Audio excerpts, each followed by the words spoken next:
Halo, kembali lagi dengan ST Ahmadiyah seputar teknologi dan pendidikan. Kali ini saya akan memberikan berbagai tutorial dan menerangkan seputar pendidikan. Apa itu? Langsung saja simak video saya sampai habis. Iman kepada hari akhir. A. Pengertian beriman kepada hari akhir. B. Dalil beriman kepada hari akhir. C. Peristiwa yang berhubungan dengan hari akhir. D. Tanda-tanda adanya hari akhir. E. Perilaku beriman kepada hari akhir. Pengertian beriman kepada hari akhir. Pertama, ingatlah manusia akan terus bertambah usia dan meninggalkan dunia ini, akhirnya kembali menjadi tanah. Langit dan bumi akan hancur pada saatnya, matahari akan kehabisan cahayanya, lalu padam. Maka berakhirlah kehidupan di dunia ini. Hari akhir sering disebut sebagai hari kiamat. Hari akhir adalah hari di mana dunia dan seisinya rusak, binasa, atau hancur dan tidak ada kehidupan lagi. Yang kedua, beriman kepada hari akhir adalah kepercayaan dengan sepenuh hati bahwa suatu saat alam semesta dan seisinya akan hancur dan berakhir. Kehidupan dunia hanya sementara. Kehidupan selanjutnya di alam akhirat yang kekal dan tiada berakhir. Dunia hanya tempat menguji manusia apakah manusia mau berbuat baik atau jahat. Jika manusia selama hidup di dunia mau beribadah kepada Allah dan mau berbuat baik karena Allah, maka kelak di akhirat akan bahagia, yaitu masuk surga. Begitu sebaliknya, jika manusia selama hidup di dunia tidak mau beribadah kepada Allah dan enggan berbuat baik, maka akan mengalami kesengsaraan dan siksaan, yaitu masuk neraka. Ada 3 golongan yang berpendapat tentang hari akhir sebagai berikut. Yang pertama, golongan ateis, yaitu golongan manusia yang mengingkari atau tidak mempercayai adanya hari akhir. Juga disebut mulhid atau tidak mempercayai adanya Tuhan. Yang kedua yaitu golongan agama arli, yaitu golongan manusia yang mempercayai adanya reinkarnasi, yaitu penjelmaan roh manusia. Golongan agama ardi yaitu golongan agama yang dibuat oleh manusia. Yang ketiga, golongan agama samawi, yaitu golongan manusia yang mempercayai adanya hari akhir dan adanya kehidupan akhirat. Golongan ini dianut oleh pemeluk agama yang berasal dari Allah. Soal 1. Apa pengertian beriman kepada hari akhir? Jelaskan.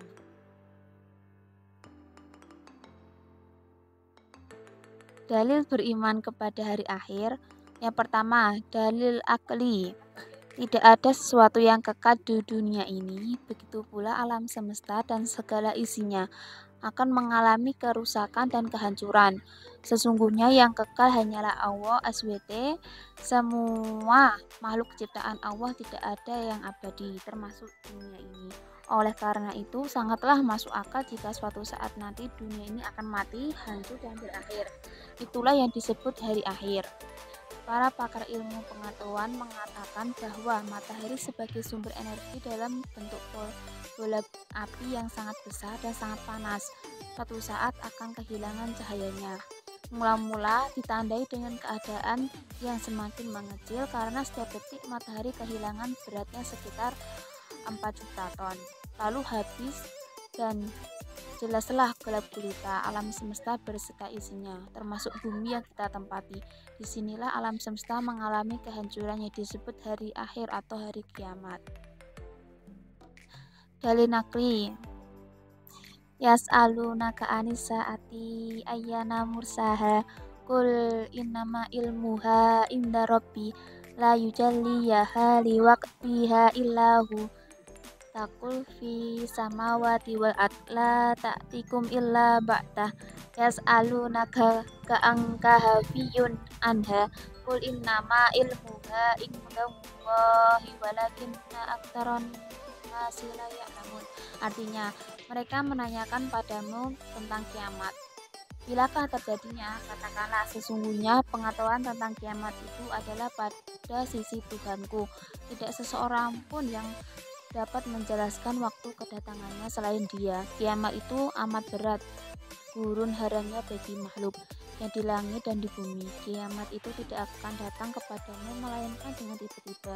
Mereka bertanya kepadamu seakan-akan kamu benar-benar mengetahuinya. Katakanlah, sesungguhnya pengetahuan tentang hari kiamat itu adalah di sisi Allah, tetapi kebanyakan manusia tidak mengetahui. Quran Surat Al-A'raf ayat 187.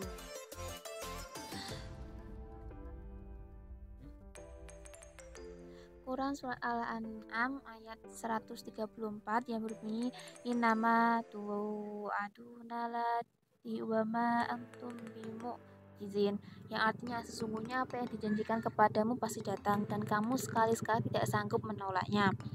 Quran Surat Al-Hajj ayat 7 yang berbunyi wa anna sa'ata atiyatu la raiba fiha wa anna wa ya'fu man fi kubur.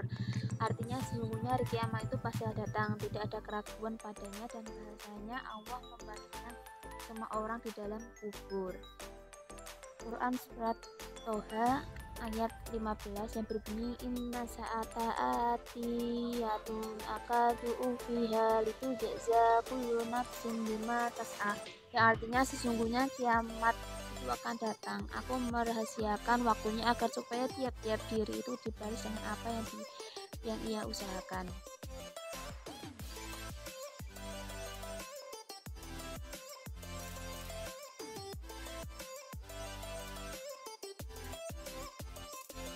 Peristiwa yang berhubungan dengan hari akhir. Alam-alam gaib yang berhubungan dengan hari akhir adalah alam-alam gaib yang harus dilewati manusia setelah kiamat datang, yang dimulai dari alam barzah sampai hari pembalasan surga atau neraka. Yang pertama yaitu alam barzah, yaitu alam kubur, tempat manusia meninggal dunia. Di dalam alam kubur, jika manusia yang telah meninggal dunia diperlihatkan dengan kedamaian, kesejukan, keindahan, dan segala kebahagiaan lainnya, maka bertanda manusia itu di hari akhir kelak akan masuk surga. Tetapi sebaliknya, jika manusia yang telah meninggal dunia di alam kubur ditampakkan oleh berbagai macam penderitaan dan siksaan, maka menandakan di akhirat manusia itu akan masuk neraka.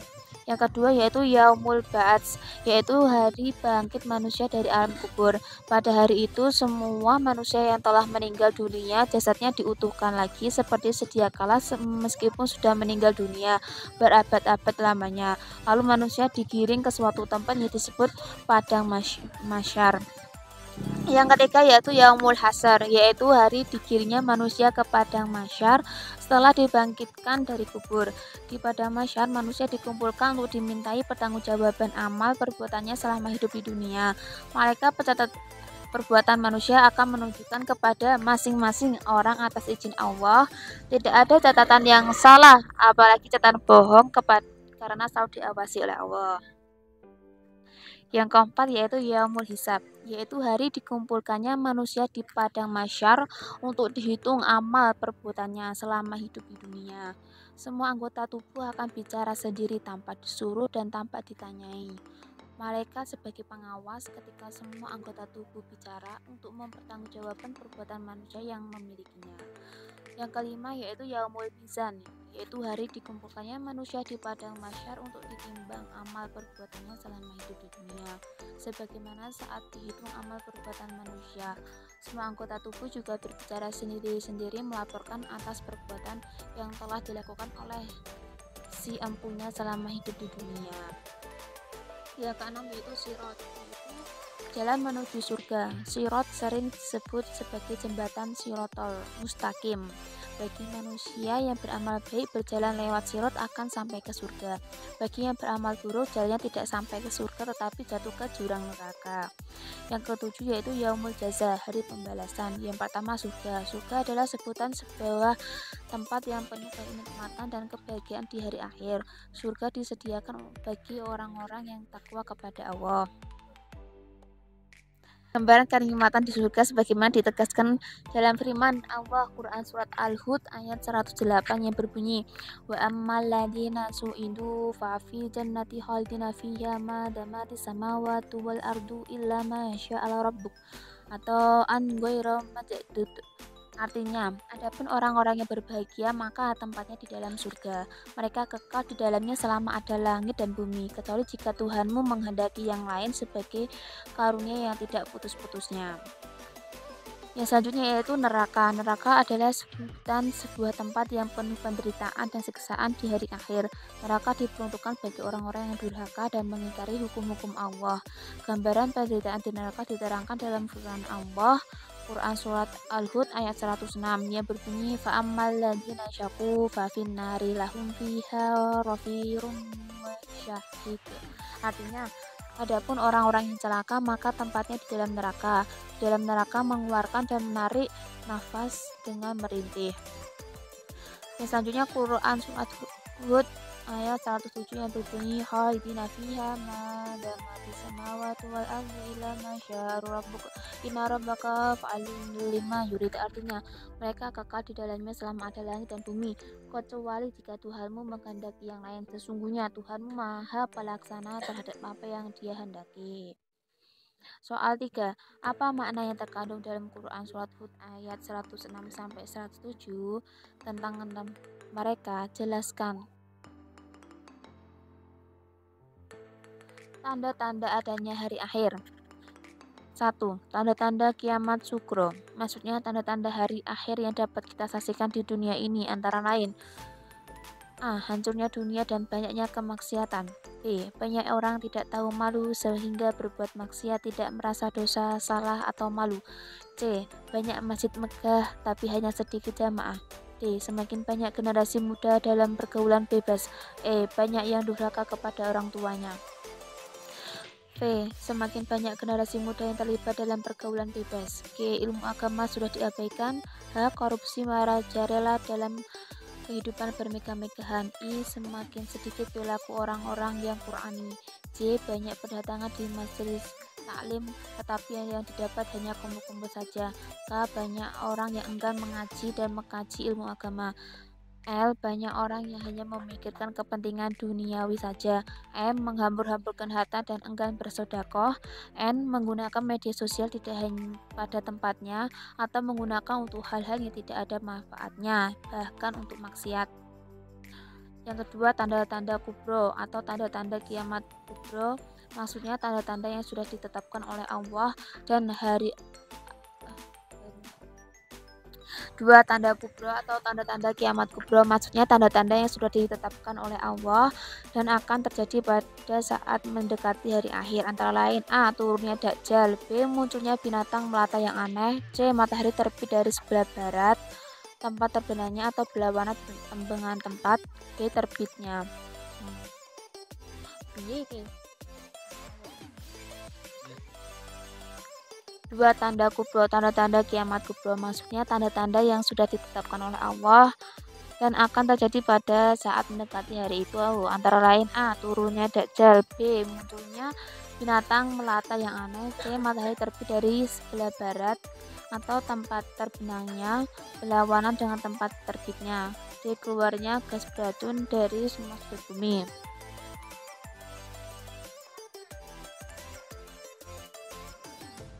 Soal 4. Sebutkan tanda-tanda kiamat sugro dan kiamat kubro, minimal 5. Perilaku beriman kepada hari akhir. Orang yang mempercayai adanya hari akhir akan menampakkan perilaku yang dapat dipertanggungjawabkan. Perilaku orang beriman kepada hari akhir antara lain: 1. Menjaga pikiran, sikap, dan perilaku dari akhlak tercela seperti suudzon, hasad, dendam, naminah, tamak, dan sebagainya. Sebaliknya, memupuk perilaku dari akhlak terpuji seperti husnudzon, bertanggung jawab, amanah, dan sebagainya. 2. Meningkatkan keimanan dan ketakwaan kepada Allah, memantapkan. 2. Meningkatkan keimanan dan ketakwaan kepada Allah, meningkatkan keimanan dan ketakwaan kepada Allah, memantapkan keimanan terhadap rukun iman, beribadah dan beramal soleh berdasarkan rukun Islam kecuali haji bagi yang mampu. 3. Memperbanyak zikir dan bersolawat. Berzikir untuk mengingat Allah dan mohon ampun atas kesalahan-kesalahan. Bersolawat untuk menyanjung dan mendoakan Rasulullah Muhammad SAW sebagai rasa kecintaan kepada Nabi dan agar kelak kita mendapat syafaat di hari kiamat. 3. Selalu membaca Al-Quran. Sebagai orang yang beriman kepada hari akhir, semestinya selalu membaca dan mengaji ayat-ayat Al-Quran selain untuk menambah pahala juga sebagai pengingat kelak dunia dan seisinya akan berakhir, dan Al-Quran sebagai pedoman hidup manusia juga bercerita tentang hari akhir. 5. Bergaul dengan orang-orang soleh. Dengan siapa kita berteman dapat menandakan akhlak kita seperti apa. Jika kita berteman dengan orang soleh, berarti kita termasuk orang yang soleh. Begitu sebaliknya, berarti teman dapat membawa kita ke arah baik atau buruk. Maka hati-hati dalam memilih teman. 6. Mengembangkan potensi diri. Setiap orang memiliki potensi yang berbeda. Selama potensi itu baik, maka perlu dikembangkan agar lebih bermanfaat bagi diri sendiri dan mungkin bagi orang lain. Pandai memanfaatkan waktu luang untuk kegiatan yang positif dan gemar berlatih adalah cara mengembangkan potensi diri. 7. Memupuk tali persaudaraan dan silaturahim. Zaman sudah berakhir dan suatu saat akan terjadi hari akhir. Memupuk tali persaudaraan sangat dibutuhkan. Bersaudara menandakan ada satu rasa, satunya senang, yang lain ikut senang, yang satu sedih, yang lainnya ikut sedih. Bersaudara jauh dengan sifat pemusuhan. Memupuk tali persaudaraan adalah cara terbaik untuk memperkuat persaudaraan. Silaturahmi akan melancarkan rezeki dan memanjangkan umur. Soal 5. Bagaimana perilaku mencerminkan beriman kepada hari akhir?